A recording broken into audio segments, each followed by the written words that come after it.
ജീവിതത്തിൽ പല ആദർശങ്ങളും മുറുകെ പിടിച്ചയാളാണ് ശ്രീനിവാസൻ എന്ന് എല്ലാവർക്കും അറിയാവുന്ന കാര്യമാണ്. ശ്രീനിവാസനെ കുറിച്ചുള്ള ഓർമ്മകൾ പങ്കുവച്ച് ഇപ്പോൾ നടനും മന്ത്രിയുമായ ഗണേഷ് കുമാർ രംഗത്തെത്തിയിരിക്കുകയാണ്. വളരെ സാധാരണക്കാരനായ ഒരു മലയാളിയായിരുന്നു ശ്രീനിവാസൻ. അതേസമയം അതീവ ജീനിയസും ആയിരുന്നുവെന്നും ഗണേഷ് പറഞ്ഞു. നടൻ ജഗദീഷ് അടിയറവ് പറയുന്നത് ശ്രീനിവാസന് മുന്നിൽ മാത്രമാണെന്നും അത്ര രസകരമായി ജഗദീഷിനെ ശ്രീനിവാസൻ പൊളിക്കാറുണ്ടെന്നും ചില ഓർമ്മകൾ പങ്കുവച്ച് ഗണേഷ് കുമാർ പറഞ്ഞു. അദ്ദേഹത്തിന്റെ വാക്കുകൾ ഇങ്ങനെ: ശ്രീനിവാസൻ ഒരു ജീനിയസ് ആണ്, ഭയങ്കര ആളാണ്, ഭയങ്കര ബുദ്ധിമാനാണ്, ഒരു ബുദ്ധിരാക്ഷസൻ തന്നെയാണ്. എന്നാൽ അവസാന കാലഘട്ടങ്ങളിൽ അദ്ദേഹം കൃഷിയെ അതീവമായി സ്നേഹിച്ചു. മമ്മൂട്ടിയുമായി പുള്ളിക്ക് തെറ്റലുണ്ടായത് മറ്റൊന്നും കൊണ്ടല്ല. മമ്മൂട്ടി പറയുന്നത് തന്റെ വയലിൽ ഉൽപ്പാദിപ്പിക്കുന്നതാണ് ഏറ്റവും വലിയ ജൈവ നെല്ല് എന്നായിരുന്നു. അതല്ല, അതിനേക്കാൾ മികച്ച നെല്ലാണ് തന്റെ വയലിൽ ഉണ്ടാകുന്നതെന്നും ആ അരിയാണ് ഏറ്റവും നല്ലതെന്നും ശ്രീനിവാസൻ ഉറപ്പിച്ചു പറയുമായിരുന്നു. അതുകൊണ്ട് തന്നെ ഇവർ തമ്മിൽ അവസാന കാലത്ത് അത്ര സുഖത്തിലായിരുന്നില്ല. കാരണം ഈ അരിയാണ് പ്രശ്നമുണ്ടാക്കിയത്. ജൈവ കൃഷിയിൽ ഇരുവരും തമ്മിൽ മത്സരമായിരുന്നു. ചിരിച്ചുകൊണ്ട് ഗണേഷ് കുമാർ പറഞ്ഞു. ജഗദീഷിനെയും ശ്രീനിവാസനെയും പ്രിയൻ സിനിമയിൽ അഭിനയിപ്പിക്കുന്നത് അവരെ ആസ്വദിക്കാനാണ്. ജഗദീഷ്, ശ്രീനിവാസൻ, മുകേഷ് ഈ 3 പേരെയും ഒരിടത്ത് ഒരുമിച്ച് ഇരുത്തിയാൽ മതി. വൈകിട്ടങ്ങ് ഇരുത്തി കൊടുക്കും. ഷൂട്ടിംഗ് കഴിഞ്ഞു വന്നാൽ ഇവരെ അഴിച്ചുവിടുകയാണ്. ഇവരെ അഴിച്ചുവിട്ടാൽ ജഗദീഷ് എന്ന ആളിന് സറണ്ടർ അടിക്കാനുള്ള ഒരേ ഒരു സ്ഥലമേ ഉള്ളൂ. അത് ശ്രീനിവാസനാണ്. മുകേഷ് നോക്കും, പക്ഷേ പിടിച്ചു നിൽക്കും. ജഗദീഷിനെ തൂക്കി നിലത്തടിക്കുന്ന ഒരേ ഒരാൾ അത് ശ്രീനിവാസൻ മാത്രമാണ്. 2-3 ഡയലോഗുകൾക്കുള്ളിൽ തന്നെ ജഗദീഷിനെ മലർത്തിയടിക്കും. അതൊരു ഗുസ്തി പോലെയാണ്. തമാശയായിട്ടാണ് എല്ലാം നടക്കുന്നത്. പറഞ്ഞു വരുമ്പോൾ ജഗദീഷ് എന്തെങ്കിലും പറഞ്ഞു ബഹളം വെച്ചും ഒച്ചയെടുത്തും രക്ഷപ്പെടും.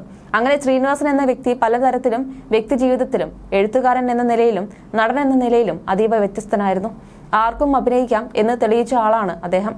അതായത് സൗന്ദര്യം അഭിനയത്തിന് ഒരു ആവശ്യമായ ഘടകമല്ല എന്നതാണ് ശ്രീനിവാസന്റെ പ്രത്യേകത. അദ്ദേഹത്തിന്റെ റോളുകൾ പലതും നെഗറ്റീവ് സ്വഭാവമുള്ളവയാണ്. കാരണം സ്വയം കളിയാക്കുകയും നമ്മൾ ഓർത്തോർത്ത് ചിരിക്കാൻ പറ്റുന്ന രീതിയിൽ സ്വന്തം തന്നെ പരിഹസിക്കുകയും ചെയ്യുന്ന കഥാപാത്രങ്ങളായിരുന്നു അവ. പാർവതിയോടൊപ്പം നിന്ന് ഫോട്ടോ എടുക്കുമ്പോൾ കാണുന്ന ഒരു പൊങ്ങലുണ്ട്. അതൊക്കെ മനുഷ്യന്റെ ഉള്ളിൽ ഉറങ്ങിക്കിടക്കുന്ന വികാരങ്ങളാണ്. എല്ലാവരുടെയും ഉള്ളിൽ ചില കോംപ്ലക്സുകൾ ഉണ്ടാകും. നമ്മുടെ ഉള്ളിൽ ഉറങ്ങുന്ന ആ കോംപ്ലക്സുകളെ തിരിച്ചറിഞ്ഞ് അത് പരസ്യമായി പുറത്തെടുത്ത് കാണിച്ചു തരികയാണ് അദ്ദേഹം ചെയ്തത്. സുന്ദരിയായ ഭാര്യയുണ്ടായിട്ടും യാതൊരു സമാധാനവുമില്ലാതെ വിഷമിക്കുന്ന ഒരു സാധാരണക്കാരന്റെ സംശയരോഗം എന്ന മാനസികാവസ്ഥ, ഇതൊക്കെ ഒരാളുടെ മനസ്സിനെ ആഴത്തിൽ പഠിക്കാതെ ഒരിക്കലും അവതരിപ്പിക്കാൻ കഴിയുന്ന കാര്യങ്ങളല്ല, ഗണേഷ് കുമാർ പറഞ്ഞു. അതേസമയം അഭിനേതാവും തിരക്കഥാകൃത്തുമായ ശ്രീനിവാസന്റെ അപ്രതീക്ഷിത വിയോഗം ഇന്നും ഉൾക്കൊള്ളാനായിട്ടില്ല പ്രിയപ്പെട്ടവർക്ക്. അസുഖബാധിതനായിരുന്നെങ്കിലും ഇത്ര പെട്ടെന്ന് പോകുമെന്ന് കരുതിയില്ലെന്നായിരുന്നു എല്ലാവരും പറഞ്ഞത്. സന്ദേശം പോലെ ഒരു പൊളിറ്റിക്കൽ സിനിമയുടെ ആലോചനയിലായിരുന്നു അദ്ദേഹം. വയ്യാതിരുന്നപ്പോഴും എഴുത്തിനെക്കുറിച്ചും സിനിമകളെക്കുറിച്ചുമൊക്കെ ആയിരുന്നു ഞങ്ങൾ ചർച്ച ചെയ്തിരുന്നതെന്ന് സത്യൻ അന്തിക്കാട് വ്യക്തമാക്കിയിരുന്നു. ഇടയ്ക്കിടയ്ക്ക് ശ്രീനിയെ കാണാൻ പോവാറുണ്ടായിരുന്നു സത്യേട്ടൻ. വരുന്നുണ്ടെന്നറിഞ്ഞാൽ രാവിലെ മുതൽ കുളിച്ച് റെഡിയായി അദ്ദേഹത്തെ കാത്തിരിക്കും. എത്താൻ വൈകിയാൽ പരിഭവം പറയും. വന്നു കഴിഞ്ഞാൽ ലോകകാര്യങ്ങളും സിനിമയും തമാശകളും ഒക്കെയായി ആൾ ഉഷാറാവുമെന്നും ഭാര്യ വിമല പറഞ്ഞിരുന്നു. മമ്മൂട്ടിയും ഇന്നസെന്റുമാണ് തന്റെ വിവാഹത്തിന് പണം തന്ന് സഹായിച്ചതെന്ന് ശ്രീനിവാസൻ തുറന്നു പറഞ്ഞിരുന്നു. രജിസ്റ്റർ മാരേജ് ആണ് പ്ലാൻ ചെയ്തെങ്കിലും താലി കെട്ടിയേ തീരൂ എന്ന് അമ്മ പറഞ്ഞിരുന്നു. കയ്യിൽ പൈസ ഇല്ലാതിരുന്നതൊന്നും അമ്മയ്ക്ക് വിഷയമായിരുന്നില്ല. അങ്ങനെയാണ് മമ്മൂട്ടിയോട് പണം ചോദിക്കുന്നത്.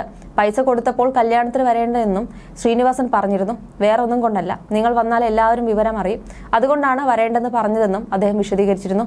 അഭിമുഖങ്ങളിലെല്ലാം പ്രണയവിവാഹത്തെക്കുറിച്ചും മമ്മൂട്ടി ഇന്നസെന്റ് സഹായിച്ചതിനെക്കുറിച്ചും ഒക്കെ അദ്ദേഹം വാചാലനാവാറുണ്ട്.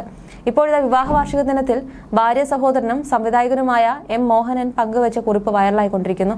ഇന്നാണ് ആ ദിവസം, ജനുവരി 13.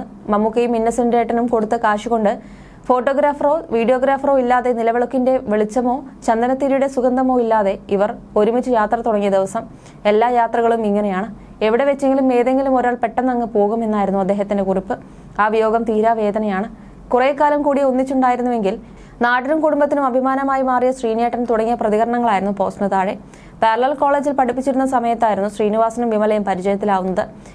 നിർമ്മലഗിരി കോളേജിലായിരുന്നു വിമല പഠിച്ചിരുന്നത്. എന്നും ഒരേ സമയത്തായിരുന്നു ഇരുവരുടെയും യാത്ര. കാണുമ്പോഴെല്ലാം ശ്രീനി വിമലയോട് സംസാരിക്കാറുണ്ടായിരുന്നു. അങ്ങനെ തുടങ്ങിയ ബന്ധമാണ് പിന്നീട് പ്രണയത്തിലേക്ക് വഴിമാറിയത്. സാമ്പത്തിക പ്രതിസന്ധികളിലായിരുന്നതിനാൽ ആ സമയത്ത് വിവാഹം നടത്താൻ പറ്റിയിരുന്നില്ല. ഫിലിം ഇൻസ്റ്റിറ്റ്യൂട്ടിൽ പഠിക്കാനായി പോയപ്പോൾ കത്തുകളിലൂടെയായിരുന്നു ഇരുവരും ആശയവിനിമയം നടത്തിയത്. തനിക്ക് വിവാഹാലോചനകൾ വരുന്നതിനെക്കുറിച്ച് വിമല സൂചിപ്പിക്കുന്നുണ്ടായിരുന്നു. താനല്ലാതെ മറ്റൊരാളെയും വിമല വിവാഹം ചെയ്യില്ലെന്ന് ശ്രീനിവാസന് അറിയാമായിരുന്നു. പെട്ടെന്നാണ് രജിസ്റ്റർ മാരേജ് ചെയ്യുന്നതിനെക്കുറിച്ച് വിമലയോട് പറയുന്നത്. വിവാഹത്തിന് 2 ദിവസം മുൻപാണ് ശ്രീനിവാസൻ നാട്ടിലെത്തുന്നത്. എന്തായാലും താലിമാല മേടിക്കണം എന്ന് അമ്മ പറഞ്ഞതോടെയായിരുന്നു അദ്ദേഹം പ്രതിസന്ധിയിലായത്. അങ്ങനെയാണ് മമ്മൂട്ടിയോട് പൈസ ചോദിക്കുന്നത്. കല്യാണത്തിന് വരേണ്ടെന്നും പറഞ്ഞിരുന്നു. ഇതൊരു രജിസ്റ്റർ മാരേജ് ആണ്, വീട്ടിൽ പരിപാടികളൊന്നുമില്ല. നിങ്ങളെപ്പോലൊരാൾ ഈ ചടങ്ങിന് വന്നാൽ ഇതേക്കുറിച്ച് ലോകം മുഴുവനും അറിയും. മമ്മൂട്ടിയോട് കാര്യങ്ങൾ വിശദീകരിച്ച് പറഞ്ഞിരുന്നു അന്ന് എന്ന് അഭിമുഖങ്ങളിലെല്ലാം ശ്രീനിവാസൻ പറഞ്ഞിരുന്നു. അന്നത്തെ അതേ സ്നേഹത്തോടെയാണ് ഞങ്ങൾ കഴിഞ്ഞിരുന്നതെന്ന് വിമലയും വിശദീകരിച്ചു. അതേസമയം തന്നെ ആരോഗ്യത്തിന് അദ്ദേഹം അല്പം കൂടി പ്രാധാന്യം നൽകിയിരുന്നെങ്കിൽ, പുകവലി പോലുള്ള ദുശീലങ്ങൾ അല്പം നേരത്തെ നിർത്തിയിരുന്നുവെങ്കിൽ കുറെ കാലം കൂടി അദ്ദേഹത്തെ കണ്ടുകൊണ്ടിരിക്കാനും പ്രിയ കലാകാരന്റെ എഴുത്തുകളും അഭിനയ മികവും ആസ്വദിക്കാനും മലയാളികൾക്ക് കഴിയുമായിരുന്നു. എല്ലാ കാലത്തും ഹിറ്റായി നിന്ന കോംബോയാണ് മോഹൻലാൽ ശ്രീനിവാസൻ കൂട്ടുകെട്ട്. മലയാള സിനിമയിലെ എവർഗ്രീൻ കോംബോ. ദാസിനെയും വിജയനെയും ഇഷ്ടമില്ലാത്തവരുണ്ടാവില്ല. മോഹൻലാലിന്റെ കരിയറിൽ വലിയൊരു നാഴികക്കല്ലായി എന്നും ശ്രീനിവാസന്റെ തൂലികയിൽ വിരിഞ്ഞ കഥാപാത്രങ്ങളുണ്ട്. ശ്രീനിവാസന്റെ തിരക്കഥകളാണ് മോഹൻലാലിനെ ജനപ്രിയനാക്കി മാറ്റാൻ സഹായിച്ചതിലേറെയും. ഇരുവരും ഒരുമിച്ച് അഭിനയിച്ച സിനിമകൾക്ക് ഇന്നും ആസ്വാദകരുണ്ട്. പലരുടെയും സ്ട്രെസ് ബസ്റ്റർ കൂടിയാണ് മോഹൻലാൽ ശ്രീനിവാസൻ സിനിമകൾ. ഒരിടയ്ക്ക് ഇരുവരും തമ്മിൽ ചെറിയ അകൽച്ചയും പിണക്കവും എല്ലാം ഉണ്ടായിരുന്നുവെങ്കിലും അടുത്ത കാലത്ത് ഇരുവരും വീണ്ടും ആ പഴയ സൗഹൃദം ശക്തമാക്കിയിരുന്നു. പത്മശ്രീ ഡോക്ടർ സരോജ് കുമാർ പോലുള്ള സിനിമകൾ ചെയ്ത ശേഷമായിരുന്നു മോഹൻലാലും ശ്രീനിവാസനും തമ്മിൽ അകൽച്ച വന്നത്. പക്ഷേ പിന്നീട് ശ്രീനിവാസന് ആരോഗ്യപരമായ ബുദ്ധിമുട്ടുകൾ അലട്ടി തുടങ്ങിയപ്പോൾ ഇരുവരും തമ്മിലുള്ള സൗഹൃദം വീണ്ടും ശക്തമായി. ഇരുവരുടെയും കുടുംബങ്ങൾ തമ്മിലുള്ള നല്ലൊരു അടുപ്പമുണ്ട്. ശ്രീനിയുടെ ചേതനയേറ്റ ശരീരത്തിന് മുന്നിലിരുന്ന വിങ്ങുന്ന മോഹൻലാലിനെ മലയാളികൾ കണ്ടതാണ്. അവരുടെ സൗഹൃദത്തിന്റെ ആഴം യഥാർത്ഥത്തിൽ മലയാളി മനസ്സിലാക്കിയതും ആ രംഗങ്ങൾ കണ്ടപ്പോഴാണ്. ഇപ്പോഴത്തെ മോഹൻലാലിന്റെ അടുത്തിടെ റിലീസ് ചെയ്ത സിനിമ ഹൃദയപൂർവ്വം സിനിമയുടെ ലൊക്കേഷനിൽ ശ്രീനിവാസൻ എത്തിയതിന്റെ വീഡിയോ ഒരു ട്രിബ്യൂട്ട് പോലെ പുറത്തിറക്കിയിരിക്കുകയാണ് അണിയറ പ്രവർത്തകർ. ശ്രീനിക്ക് ഏറെ പ്രിയപ്പെട്ട സത്യൻ അന്തിക്കാടായിരുന്നു ഹൃദയപൂർവ്വം സംവിധാനം ചെയ്തത്. മോഹൻലാലിന്റെ കൈകൾ കോർത്തു പിടിച്ച് നടക്കുന്ന ശ്രീനിവാസനെ കാണുമ്പോൾ ഒരേ സമയം മനസ്സ് നീറുകയും വിങ്ങുകയും ചെയ്യുന്നുവെന്ന് ആരാധകർ കുറിച്ചു. ഹൃദയപൂർവ്വത്തിലെ വെഡ്ഡിംഗ് സോങ് ചിത്രീകരിച്ചത് കേരളത്തിലാണ്. അന്ന് ശ്രീനിവാസൻ ലൊക്കേഷനിൽ എത്തി ഏറെ നേരം ചെലവഴിച്ചു. ചിരി പടർത്തിയ അഭിനേതാവിന് ചിന്തയിലാഴ്ത്തിയ എഴുത്തുകാരന് ഹൃദയപൂർവ്വം എന്ന തലക്കെട്ടോടെയാണ് വീഡിയോ പുറത്തു വന്നിരുന്നത്. പ്രിയപ്പെട്ട സുഹൃത്തിന്റെ കയ്യിൽ കൈകോർത്ത് കുശലം ചോദിക്കുന്ന മോഹൻലാലിന്റെ വീഡിയോയിൽ കാണാം. ഷൂട്ടിംഗുമായും കുടുംബവുമായും ബന്ധപ്പെട്ട വിശേഷങ്ങൾ സത്യൻ അന്തിക്കാടും ശ്രീനിവാസനോട് ചോദിച്ചു. എല്ലായിടത്തും മോഹൻലാൽ തന്നെയാണ് ശ്രീനിവാസനെ കൈപിടിച്ച് നടത്തിക്കൊണ്ടുപോയത്. ആരോഗ്യസ്ഥിതി വഷളായി തുടങ്ങിയതോടെ വീട്ടിൽ തന്നെയാണ് ശ്രീനിവാസൻ ഏറെയും സമയം ചിലവഴിച്ചിരുന്നത്. ഇടയ്ക്കിടെ സുഹൃത്ത് സത്യൻ അന്തിക്കാട് കാണാൻ വരുന്നതും അദ്ദേഹത്തോടൊപ്പം സമയം ചിലവഴിക്കാൻ കഴിഞ്ഞതുമായിരുന്നു ശ്രീനിവാസന് ആശ്വാസം പകർന്നിരുന്നത്. താൻ കാരണം ഉണ്ടായിട്ടുള്ള വിഷമങ്ങൾക്ക് മോഹൻലാലിനോട് ഹൃദയപൂർവ്വത്തിന്റെ സെറ്റിൽ വെച്ച് ശ്രീനിവാസൻ ക്ഷമ പറഞ്ഞ കഥ അടുത്തിടെ മകൻ ധ്യാൻ വെളിപ്പെടുത്തിയിരുന്നു. നല്ല സൗഹൃദങ്ങളിലെ ചെറിയ പിണക്കങ്ങൾ മറക്കാനും പൊറുക്കാനുമുള്ളത് കൂടിയാണ് എന്നത് ഈ മനോഹരമായ നിമിഷം സമ്മാനിച്ചുകൊണ്ട് മോഹൻലാൽ നമ്മളെ പഠിപ്പിക്കുന്നു. നല്ല സൗഹൃദങ്ങൾ എന്നും നിലനിൽക്കട്ടെ.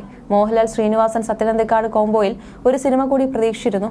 വീഡിയോ കാണുമ്പോൾ മനസ്സിന് ഭാരമേറുന്നു. അവർ ഒരിക്കലും വിചാരിച്ചു കാണില്ല അവരുടെ അവസാന കൂടിക്കാഴ്ചയാണെന്ന്. പഴയ ആ സ്നേഹം അവർ രണ്ടുപേരിലും കാണാം, ദാസനും വിജയനും. തുടരണം എന്നിങ്ങനെയാണ് വീഡിയോയ്ക്ക് പ്രത്യക്ഷപ്പെട്ട കമന്റുകൾ.